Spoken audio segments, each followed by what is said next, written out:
All right, so let's talk a little bit about toxicology and get you set up for this next module. We'll probably spend a couple of weeks on it, primarily because there's so much information that needs to be covered within it. So let's start some definitions. Well, basically, a poisoning is any substance that impairs health or causes death by its chemical action when it's introduced into the body. Now, the thing that's important to keep in mind is that this definition is not limited to illegal drugs or industrial chemicals. This could be common medications, household items, plants, or gases. The key phrase here is chemical action. Keep in mind that poisons interact at the cellular level, altering metabolism, damaging tissues, or disrupting vital physiological processes. Now, I want to emphasize if it causes harm by altering the body's normal chemistry, it's a poison. Now, let's talk a little bit about how poisons enter the body. Basically, we're looking at four different routes of exposure that every paramedic must consider. The first one we'll look at is ingestion, and this is the most common route. Now, this can be accidental, intentional, or environmental. So, for example, you can have a Tylenol overdose that leads to liver toxicity. Now, one of the key risks in any type of an ingestion type of incident is the time to symptoms varies based on the substance as well as the dose. So this is another one of those areas in which time is of the essence of you're having to balance finding out what they took, how much they took, as well as not delaying getting them into definitive care. This does not mean that we're just simply going to throw them on a stretcher and go to the hospital. But again, you got to weigh all of those variables out. Second route, inhalation.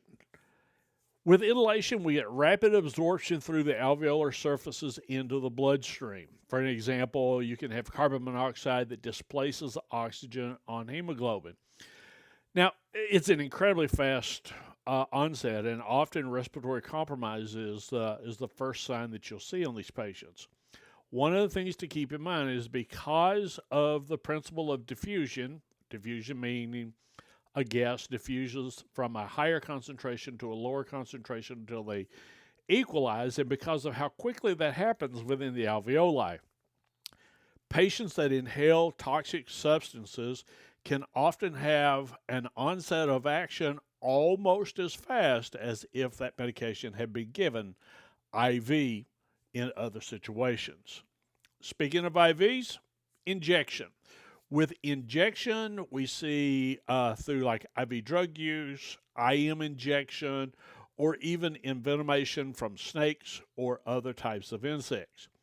A good example of this is one that we face today. Opioid IV use causing immediate central nervous system depression or potentially snake venom rapidly entering the circulation. Last one we're going to look at here is going to be absorption. This goes through the skin or the mucous membranes. So, for example, we know that organophosphate insecticides are absorbed through the skin, causing a cholinergic battle within the body. Now, it's often overlooked through this route, but it's important, especially when we're dealing with hazmat incidences or occupational exposures, particularly within industrial areas and or agricultural areas. Now, one of the most important concepts in toxicology is known as the Paracelsian principle. That is that the dose makes the poison. Now, keep in mind that if you drink enough water, water becomes toxic.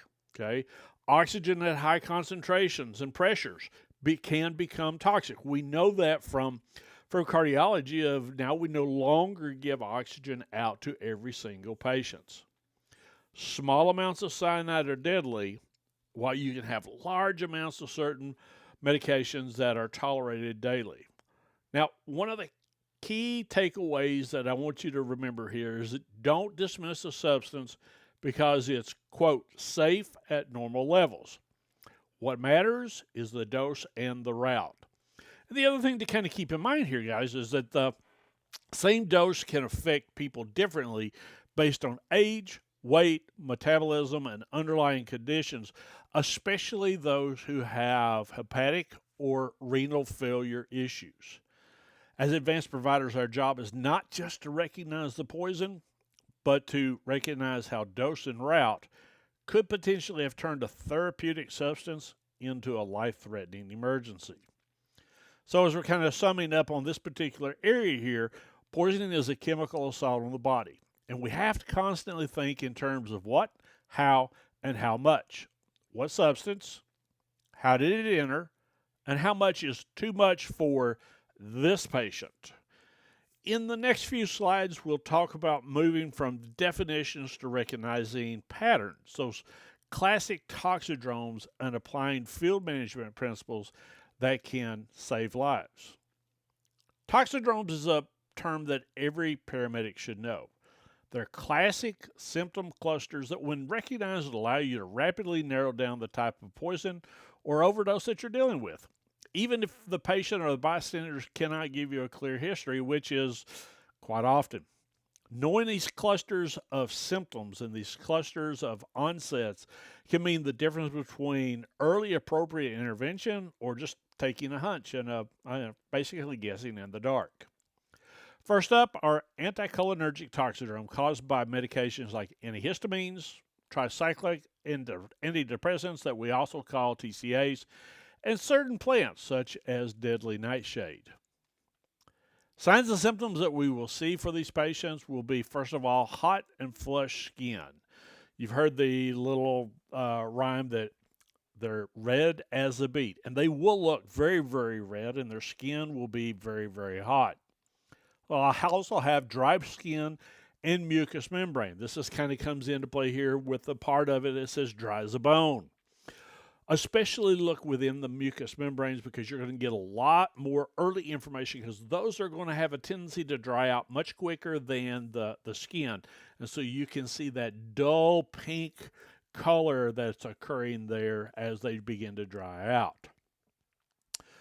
Mydriasis, dilated pupils, blind as a bat. These folks will have much difficulty in being able to really kind of focus on things around, and the light around them will probably be causing them some difficulties as well. Because remember, their pupils are dilated, letting more light in. If you've been to the optometrist and had your eyes dilated, you know how uncomfortable that can be. And then they can suffer delirium or hallucinations. That's where the mad as a hatter comes from. Basically, what we're looking at here is red as a beet, dry as a bone, blind as a bat, and mad as a hatter. Hatter referring back to some of the toxic chemicals that people that made hats during the 1800s, when top hats and fur hats were just a really high popular thing, especially amongst the wealthy. Some of the chemicals used to cure that would lead into anticholinergic syndrome. Now, your classic field presentation is going to be a confused and agitated patient who's going to have a really fast heart rate. They're going to be extremely hot to the touch. Their mouth is going to be incredibly dry. And when you look at their pupils, they're going to be completely blown. Sometimes the pupil is completely blown and you don't see any part of the pupil whatsoever. So how do we manage these folks? Well, first of all, cool them.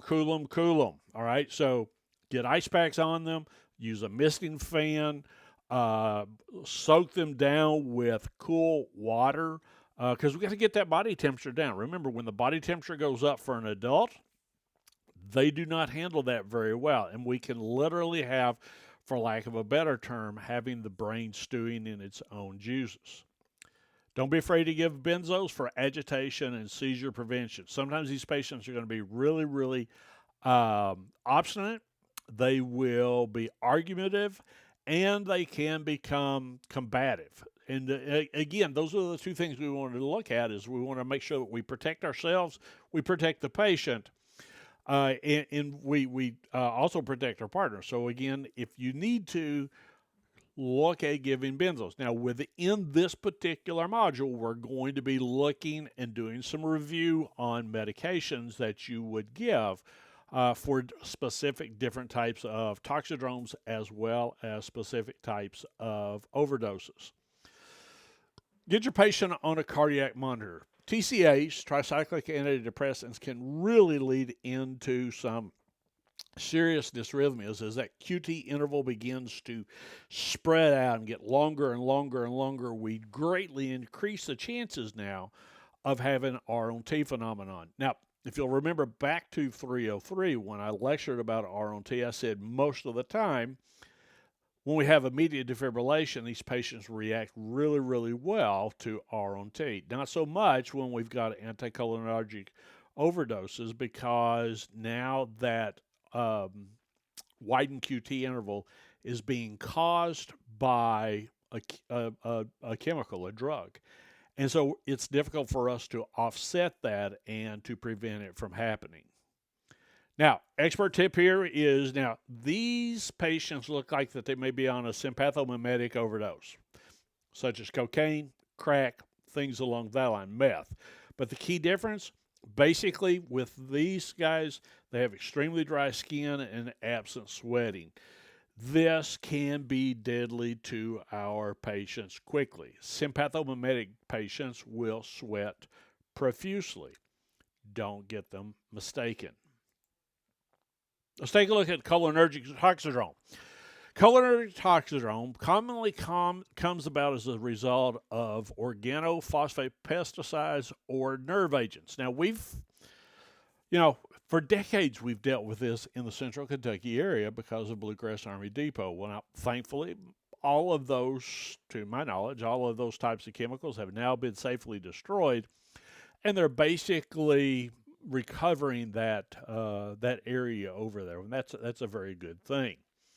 So one of the things I want you to kind of go back is to review, and you should have learned this in your EMT class, is the classic mnemonic sludgem, salivation, lacrimation, urination, defecation, GI upset, emesis, and wait, there's more, meiosis. Okay, meiosis being pinpoint pupils.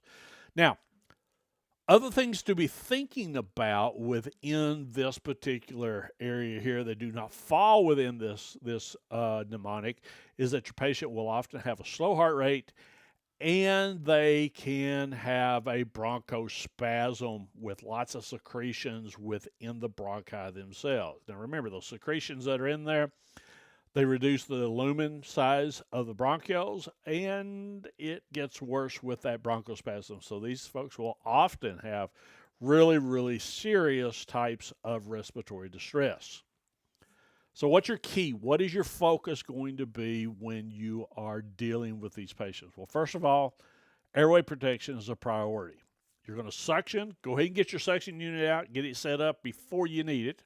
You're going to give them high-flow oxygen, and you're going to consider advanced airway early. Now, one of the things I want to stress to you, in the past, advanced airway always and only meant endotracheal tube. No more. Endotracheal tube is one tool that you have amongst many within your airway toolbox. So if you need to use an endotracheal tube, use it. If you've got something that is safer and simpler for advanced airway management, use that as well. From a pharmacological perspective, we're going to give atropine. We're going to give lots and lots of doses. Kind of like they vote in Chicago, we're going to give atropine early and often. We're going to start with 2 milligrams IV, and we're going to continue to push 2 milligrams about every 5 to 7 minutes until those secretions begin to dry up. Remember, those secretions are going to be the ones that are coming orally and the ones that we're going to be listening to within the lung sounds. Another drug will be pralidoxamine, 2-PAM. This reactivates acetylcholinesterase. But now here's the thing. Again, especially with the Army Depot shutting down, those supplies of 2-PAM are going to begin to disappear. I would suspect that probably within about 5 years, we won't see 2PAM on most ambulances. And so the key thing here is don't delay giving atropine trying to find 2PAM for these particular patients. And again, I want to stress this aggressive airway and ventilatory support, which involves ventilation, suction, and whichever airway device that you need to utilize. Expert tip here. If your patient isn't drying up orally, drying up from breath sounds, you are running way behind on giving atropine. So continue to do that until you see those secretions beginning to dry. Opioid toxidrome. It's one of the most common, you know this better than I do. It's one of the most common overdose syndromes that you're going to encounter. Basically, what we're looking at here is pinpoint pupils, also known as meiosis. Patients will have severe respiratory depression all the way down to respiratory arrest. Their central nervous system will be severely depressed and they'll potentially even be in a coma. With these folks, bradycardia and hypotension are also possible. The most classic field presentation that you're going to see is you'll find this patient will be down and unresponsive. They'll have really slow and extremely shallow respirations with pinpoint pupils. And you'll often see drug paraphernalia nearby, especially if whatever they shot up with, they shot up IV because of the rapid onset. So what we're going to do, how do we manage these? First of all, airway, airway, airway. Don't stop or don't skip bagging to go to Narcan first. We got to keep the patient alive long enough now that we're going to be able to start with Narcan. Next step is indeed the Narcan. We're going to start low and slow. Basically, what we're looking at here is that we only want to give enough Narcan to improve the patient's respiratory status. We really don't want to slam in a bunch of Narcan for a couple of reasons. Number one, the patient's probably going to become really combative, which puts you at risk. Second of all, they're probably going to refuse treatment, but thinking, okay, I'm going to be in trouble with the law enforcement and I don't want to go to jail. So they're going to leave, okay? So give Narcan just enough to where they're beginning to ventilate on their own. But basically, whatever you do, don't give them enough that they become fully awake. Now, here's the thing. Again, keep in mind that Narcan's half-life is shorter than many of the narcotics that patients will take. And in particular, fentanyl overdoses, higher Narcan doses may be required. So you may need to give multiple overdoses. And this is another reason why we don't want our patient to become alert and leave the scene because, again, with fentanyl being very common, Narcan is probably going to wear off and they're going to be back into the same situation as far as respiratory distress and or arrest leading into their possible death for these particular patients. All right, sympathomimetic toxidrome. Basically, we're looking at speed, ice, cocaine, amphetamines, synthetic types of sympathomimetics, such as like bath salts that were pretty popular a few years ago. Within these patients, what they're going to look at is you're going to see really everything is going to be on overdrive. So their heart rate is going to be up really, really high. Blood pressure will be up really, really high. When you touch these folks, they are definitely in hyperthermia. Their skin is extremely, extremely hot. Their pupils will be dilated. They'll be sweating left and right. I mean, they will often just soak their clothes because they are so sweaty. With these folks, they're going to be really, really agitated, leading up to possible tremors and seizures as well. And again, quite often, one of the things that will happen is that they'll become very, very combative with occasionally having superhuman strength. I've run a couple of these in which people have literally pulled out. I can remember one where I worked in Georgia where law enforcement was on the scene and the guy pulled out a chain link post that was set in the ground in concrete, and just simply pulled it straight up out of the ground because they have this overdrive action on the muscles, and they don't feel any pain. So what are we going to do here? Well, benzos are going to be your best friend. Okay, they're going to control the agitation. Hopefully, they're going to lower the blood pressure, and because of the way they work, it will also help to begin to drop the patient's body temperature. As soon as you can get control of your patient, again, obviously, whatever you do not keep your patient down on their stomach. I don't think for you, I have to remind you of this, but again, bad things happen when you've got a person on their stomach and you've got 4 or 5 adults piled up on top of them trying to maintain control. So once the patient is under control, once we either with handcuffs or soft restraints, we get them restrained, get them over on their back just as soon as you possibly can. Get them on your monitor quickly so that we can begin to watch for arrhythmias, because that SVT will convert very quickly if we're not getting the benzos on as soon as we possibly can into a VTAC or a VFib. Now, at one point in time, it was thought that beta blockers were good for this to kind of offset everything. But you got to remember that sympathomimetics activate both the alpha and the beta receptors. If you only block the beta receptors with a beta blocker, you leave the alpha receptor stimulation unopposed, which can worsen hypertension and vasoconstriction. And basically, what happens in here is that the vasospasm gets worse, which means our blood pressure goes up and our patient can stroke out.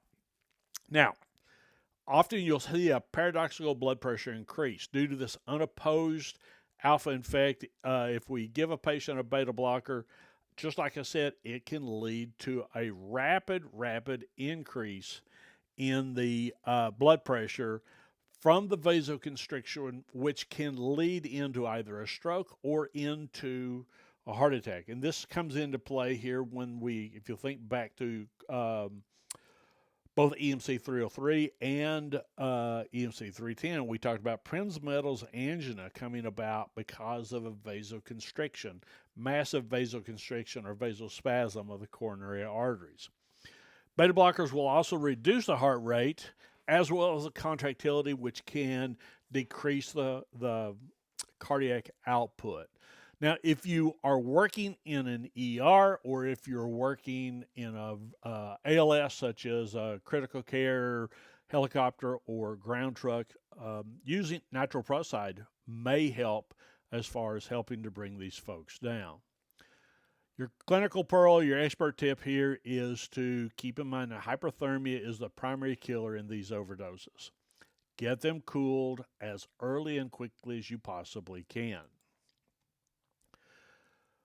Last toxidrome we're going to look at are sedative hypnotic toxidromes, seen quite frequently in benzo or barbiturate overdoses. Generally, what we're seeing here as far as signs and symptoms is the patient has CNS depression, they may be drowsy, they may be lethargic, they may be unresponsive both to verbal and painful stimuli. If they are slightly alert, their speech will often be very slurred, and don't let them walk because they'll be very unsteady on their feet. With these patients, much like we see with narcotics, respiratory depression is really common. Now, with barbiturate and benzo overdoses, we'll see normal or small pupils along with a stable heart rate, unless the patient has combined it with something else, which is not entirely unusual. So your field presentation that you would normally see would be a patient with altered mental status, slow response to stimuli, possibly hypoventilating. For these patients, what we're going to be focusing in on is airway and ventilation support by giving oxygen, monitor their SpO2 and their end tidal. Now, there is indeed a antidote for benzo overdoses called flumazenil. Trade name, I think, is Ramazicon, but we rarely are going to use it within the field because basically what happens is it can cause seizures in chronic users, or if they're having multiple types of drugs that they've overdosed. For the most part, what we're going to do is we're going to manage benzo overdoses by aggressive airway management. And this again is another slide here that kind of tells you a little bit about some of the signs and symptoms that you will see with your patient, leading into just focusing in on airway management for our patients. So, the bottom line here, as we kind of close out this section and move into another one, is that we're going to be looking at toxidromes and recognizing groups of medications rather than individual medications. We're still going to study the individual meds, um, because understanding toxidromes helps me to begin treatment even when we're not entirely sure as to what's going on. Fast identification and early appropriate intervention saves lives. When you're working in the field in the back of your truck, think in a systematic manner. Think step one, two, three. And again, think like a chess player. If step one doesn't work, what are my next two options? Think in patterns when you're doing your assessment on these overdose patients. And again, manage aggressively but safety for these particular patients. Now, let's focus a little bit in on the assessment and management of patients that take poisonings. Now, obviously, these poisonings are going to be one of the most common calls that you're going to see as a paramedic. Now, these can range from accidental pediatric overdoses of when they got into grandma's beta blockers looking like a handful of Skittles, or to intentional overdoses that come about as a result of a potential suicide attempt. We don't care about the cause. Our role is the same: to assess rapidly, stabilize aggressively, and manage systematically. The key to success in these particular overdose situations is let's don't guess.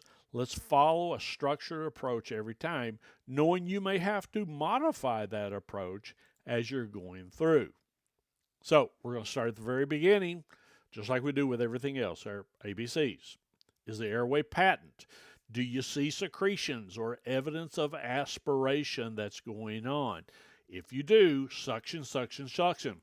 There really is no, quote, time limit on suctioning anymore. Basically, what it is, we got to suction until those secretions are down to a manageable level, then we'll ventilate. And in most situations, we're going to have to go back and forth between suctioning and ventilating to be able to maintain that patient. Secondly, we're going to look at is their breathing. Are they hypoventilating from opioids, or are they hyperventilating because they overdosed on aspirin? Looking at both of those can have negative impacts on the patient's overall respiratory status. And then lastly, we'll look at circulation. Are they tachycardic? Are they bradycardic? Are they hypotensive? It could be from either one of those. Or are there other FLBs that you're going to see in there, funny looking beats that arise from the chemical intervention on the heart and the conduction system of it? So the next thing we're going to do is we're going to get a focused and detailed history. Now, time is critical, and this history will help to guide your management. Some questions that you've got to ask and try to get the answers for us. First, what? What was taken? Get the name, the brand, or the type of the substance. And again, we know that there are limitations. Sometimes they just take a full bottle of a non-labeled or a full bottle of pills that the bottle is non-labeled. Again, do the best you can. How?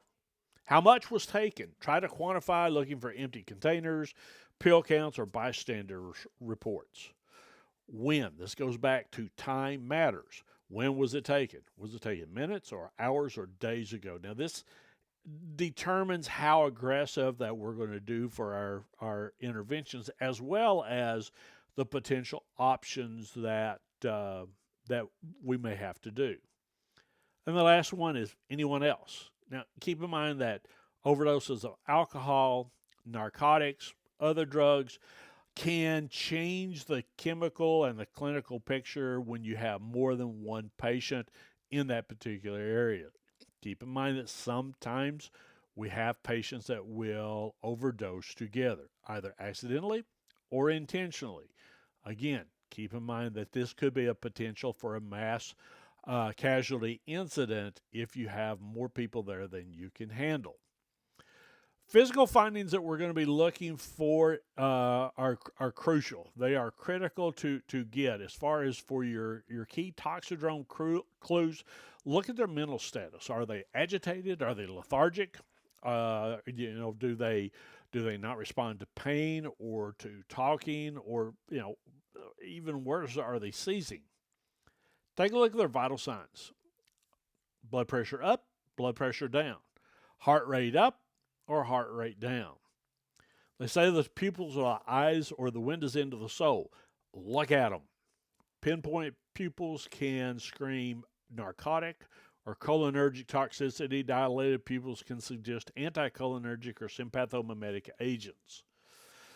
Again, you've heard me say this before. The skin is the largest organ of the body, so assess it. Dry, flush skin suggests anticholinergic poisoning. Diaphoretic skin says maybe we've got some sympathomimetic or cholinergic toxicity. And then lastly, look inside the mouth. Don't forget to inspect the vomitus that's in the mouth as well as anything that's lying nearby. Yes, it's gross, but you need to do it. The other thing that we can look at is look for evidence of burns around the mouth. Sometimes when they are, if they're doing a procedure known as speedballing, they'll heat up the narcotic along with the meth to make the onset of the high very, very quickly. And so sometimes that these can catch fire and lead to burns around the mouth or the nose. Now, once you've got your assessment out of the way, your management becomes targeted based on the cluster of symptoms that you have. And it also must become systematic. So the first thing we're going to do is we're going to look at our airway. Don't hesitate to secure the airway if the patient can't protect it. Give these patients high flow oxygen as it's needed. Keep in mind that there are some of these toxins that they're going to be ingesting or injecting or inhaling that compromise oxygen delivery or cellular loose. Prepare for suctioning. Many times when a patient overdoses, one of the first ways that the body tries to get rid of it is by vomiting. So watch your patient, turn them into the recovery position if necessary, get your suction ready, keep it nearby the patient's mouth so that you don't have to struggle to find it once your patient vomits. Get IV access and put your patient on a cardiac monitor. Get at least one large bore IV and preferably two. In this situation, it doesn't really matter which fluid we're going to give because it's not a trauma situation, it's a medical situation. And so we're going to, normal saline or LR would both be fine. Continuous cardiac monitoring is essential. Well, why is this? Well, many overdoses like TCAs or certain antihistamines can cause conduction abnormalities or lethal arrhythmias. And in particular, what you need to do is to watch for that elongated QRS leading into potential things such as a wide complex tachycardia or even high degree blocks. If those occur, we treat them under normal ACLS protocol. Nothing changes about the treatment for these because it is an overdose situation. Activated charcoal. No.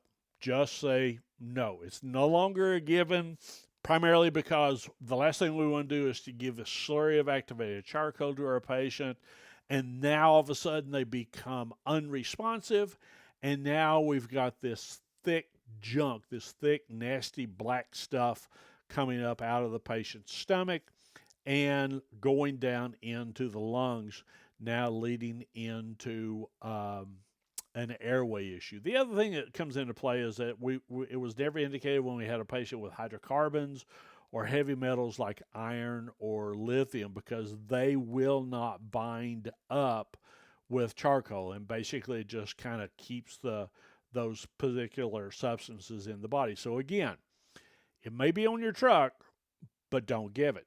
Don't give it. What about antidotes? Well, now, if you know the substance and an antidote is available, give it as early as you can. We know this very well for Narcan, for opioids. There is a chemical, there's an antidote that you, if you're going to work in an ER, I know that you're going to come into contact with, and it's called N-acetylcysteine.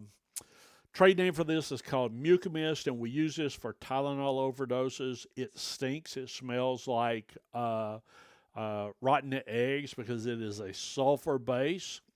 Another antidote that we can do is that we can give 1/2 to 1 amp of sodium bicarb. You might want to remember that for patients that have TCA overdoses, because it alkalizes the urine, and when the TCA gets to the kidneys, it's very acidic, and it will help to neutralize that particular medication.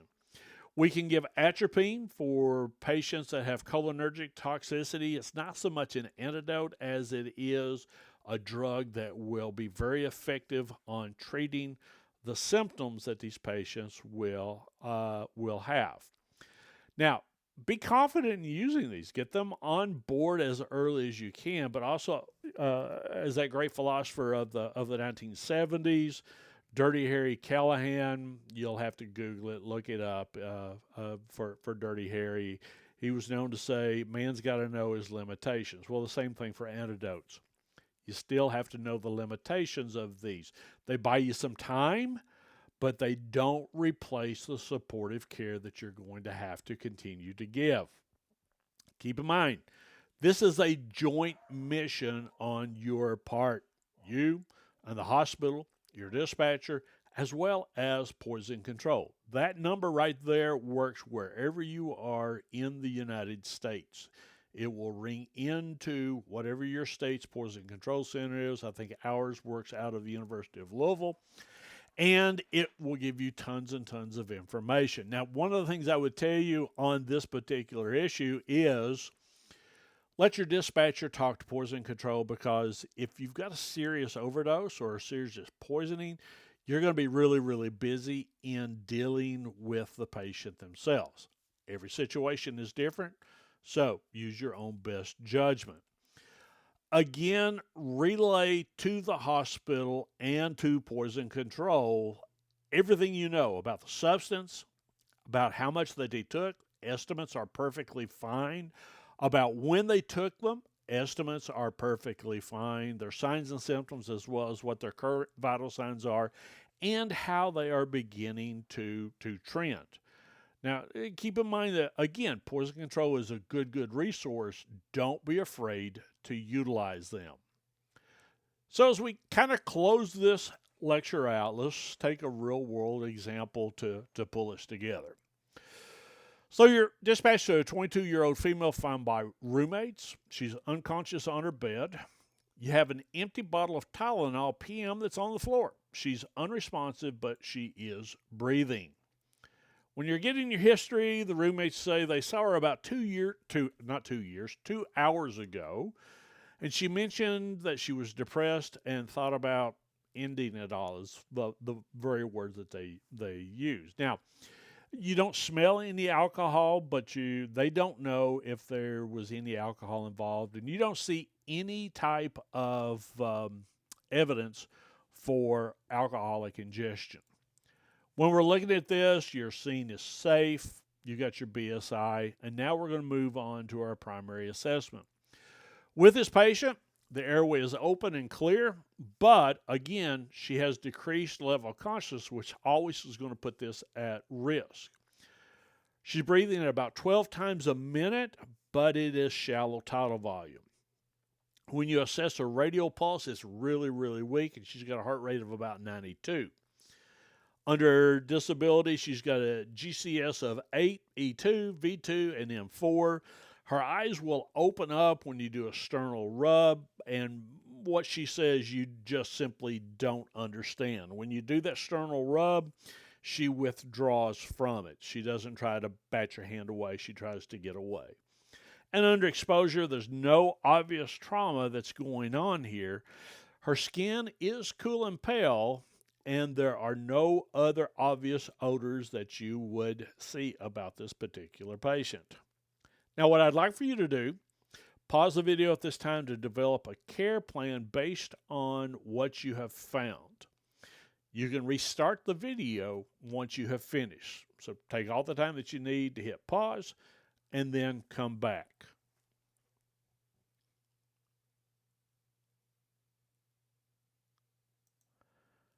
All right, welcome back. So what's next for this young lady? Well, first of all, airway and oxygen. We got to immediately put her on high flow oxygen. We're going to position her airway. We're going to suction as needed. That positioning may involve putting her in a sniffing position or potentially over into left or right lateral recumbent so that she vomits. Gravity becomes our friend. Next thing we're going to do is we're going to get IV access and get her on a cardiac monitor, okay?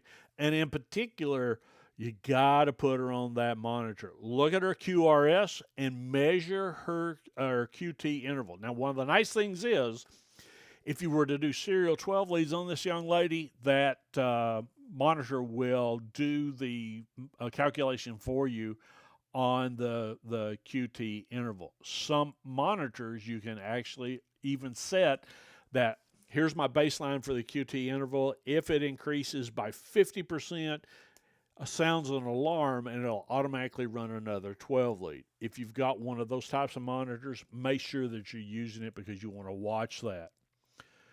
We're going to get her high flow oxygen via non-rebreather mask at 15 liters a minute. Be careful if she vomits because, again, there's not going to be a lot of room for that vomit to escape that mask. You'll get an IV started, get an 18 because if we need to give her a fluid bolus, that will come into play here. You got your monitor on. All altered mental status patients get a blood sugar, and you see that it is 82. And then give her a nasal airway due to the decreased level of consciousness because she's probably not going to be able to tolerate an oral airway. When we get into our secondary assessment, you see that she's unresponsive, so you're not getting a history from her. You're not going to get much of a history from her roommates either because they don't know or they're trying to protect her. So your allergies are not going to be really known as well. Again, this is one of the situations of allergies are important, but again, we got to treat what's in front of us and what's going to kill our patient first. Under medications, we're pretty sure she's taken an empty bottle of Tylenol PM, which is a combination of acetaminophen, 500 milligrams, and diphenhydramine is 25 milligrams per tablet. You look at it, it had 24 bottles. You don't know when she took it. You also don't know how full the bottle was prior to her taking it. However, because of her unresponsiveness, we're going to be pretty sure that that bottle was pretty full. As you're looking around, look around the room and make sure you look under the bed as well. You don't see any other medications.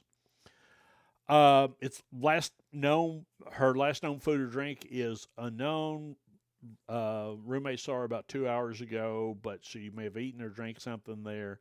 And the events leading up to it is the patient says, or the roommates say that she was stressed out about her exams, something you guys can identify with, and she's got a history of depression. We're looking at her vital signs. She's got a blood pressure of 102/68. Heart rate's 92 and regular. She's breathing 12 times a minute, which is not bad, but it's shallow. Anytime you've got a patient that is breathing in a shallow tidal volume, you're probably going to need to ventilate them. SpO2 is not bad. 94% on room air. It jumped up to 98 after you put her on oxygen. Body temp is 97.5 and her end tidal is 38, which is not bad at all. As you're looking at the monitor, this is what you see. So she is on basically a normal sinus rhythm. Digging down a little bit deeper, we go from her history now into our physical assessment. Pupils of 3 millimeters, they react, and they react equally, but they're really, really slow. Her heart rate is a regular rate and rhythm. You don't hear any murmurs. You don't see really much as far as of any ectopics. When you listen to her breath sounds, they're clear bilaterally. Her abdomen is soft and non-tender. She doesn't have any type of organomegaly or an enlarged liver or an enlarged spleen, which, particularly in this situation, could be important, especially with the enlarged liver. When you look at her extremities, there's no edema. The pulses are equal, but you get decreased movement when you're checking for motor sensation. Her neuro, as we said, she's got GCS of 8. Now, in the old days, if you got a GCS of less than 8, intubate, don't do that. Okay, so right now her ventilatory status is okay. She is not a candidate for intubation. She's probably going to be a candidate for BVM support, depending upon how her SpO2 as well as her end tidal continue to play out here. And then under her skin, you don't see any jaundice, no diaphoresis, and you look in the normal places and you see no needle track marks. So my question is going to be, and again, pause it, make a list. What's going to be the immediate priorities in this particular case? Pause the button, hit play when you're ready to come back.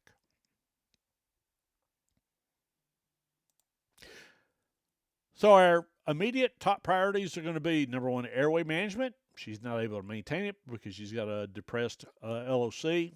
Watch her respiratory status because most likely this patient is going to begin to deteriorate.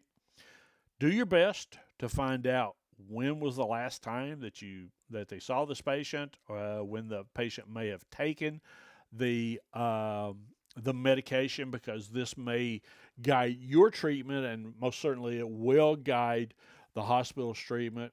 Continue to assess your patient if she's going to need an advanced airway, and then try to figure out as best as you can the approximate quantity of the Tylenol PM that she took. Next question on this is, how would you estimate the potential severity of this overdose? You can pause your video at this time.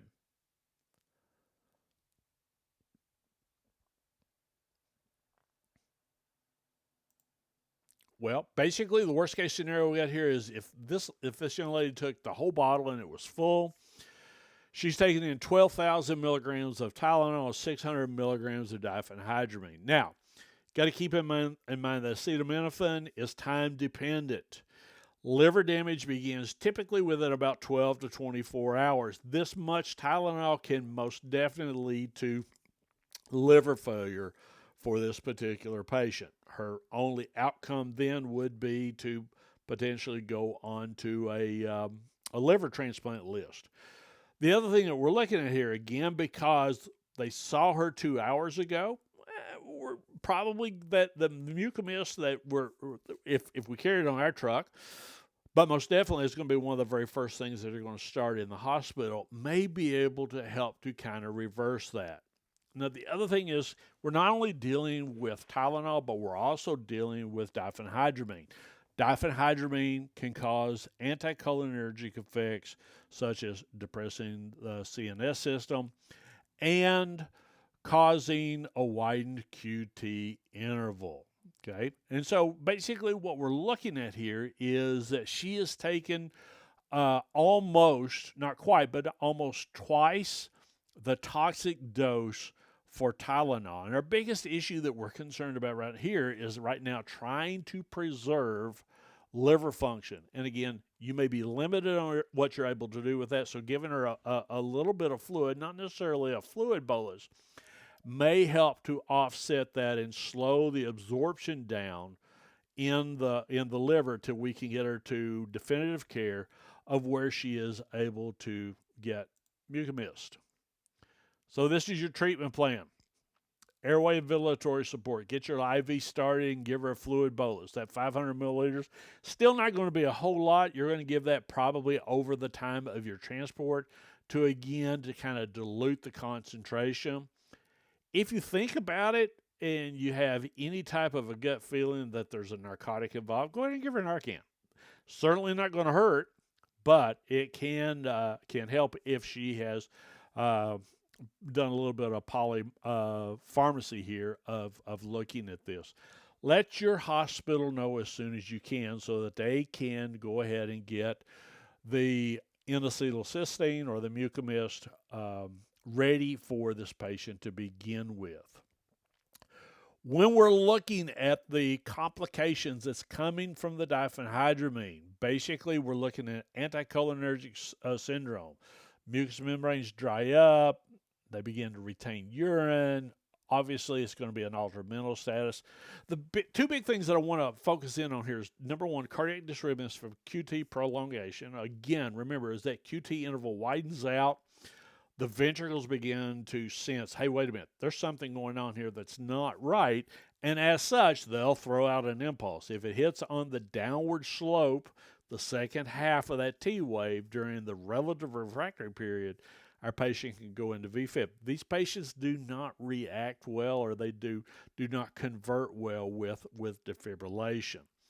It can also cause rhabdomyolysis, leading into the potential for not only liver failure but kidney failures. Now, let's talk about this for just a few minutes.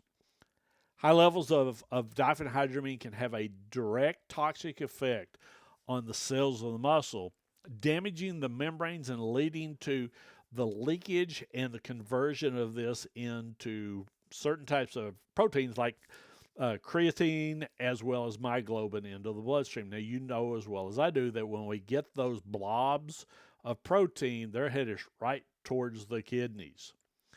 And when they get there, they clog up the nephrons and it causes acute renal failure. The other thing that can happen with diphenhydramine is, again, remember, it's an anticholinergic drug which elevates the body temp. And guess what? This also accelerates muscle breakdown. If your patient becomes comatose or she's been lying in a single position for a prolonged period of time, not so much in this case because the young lady's lying in a bed, so that's probably not going to be the case. But if she had passed out and fell on the floor, pressure on the muscles can cause compression-induced muscle breakdown, which is the most common cause of rhabdomyolysis for these particular patients. Not only are we looking at the potential of questions that we have to answer from an assessment and a medical cause, but there are also some things that we need to look at in regards to ethics. Obviously, we want to try to balance our concern for her privacy between getting the information from her roommates. In this situation, getting the information from the roommates is critically important. Second of all, not all of your overdose patients are going to be unresponsive. And the question is, can they legally refuse going to the hospital with you? Okay. If they deny taking something and they're awake and alert, now you got to determine, are they a future threat to yourself? And I'll be quite honest with you. That's a difficult thing to determine. Determine when to involve the family members. You may have potential, maybe have somebody on the phone that says that they're the mother or the father. You're not entirely sure on that. But again, you got to weigh that out to determine, do I ask them questions about this patient and potentially disclose information to somebody that's not going to want it? Know what the reporting requirements are in regards to suspected suicide attempt. In most places, you're required to report that to the authorities. In particular, be really meticulous, especially when you're transporting medication and or any other valuables that a patient may have on them or in their pockets when you're going to the hospital. Make sure that if you are removing something, that you start an inventory of what you have removed and who you transferred that over. And then obviously the last one is will this be a behavioral mental health hold once they're stable? Probably not going to affect you much if you're on an ambulance, but you will probably also be involved with this should you be working in a hospital. So, as we bring this lecture to an end, the assessment and management of ingested poisons boil down to staying in a structured and systematic manner. Get started with your ABCs. Get your history as much as you possibly can and try to answer the questions of what, how much, when, and anybody else. Do a really, really good physical exam looking for a specific toxidrome. When we're looking at this, be very proactive. Think ahead. Secure the airway. Give them oxygen early and often. Get that line started. If you can, get an 18. If you can, get 2 of them when you're going through. Don't forget to monitor your patient and know which drugs have an impact on the cardiac system. And we'll be doing that in subsequent lectures. We're not going to give activated charcoal. That is contraindicated now. But what we can do is we will use the antidotes when they are indicated. Lastly, get your patient to the appropriate facility. Call poison control or have your dispatcher call poison control. Information changes your outcomes in a positive way. Now, as paramedics, our role is to gather information and to intervene as quickly as we can for this to be able to happen.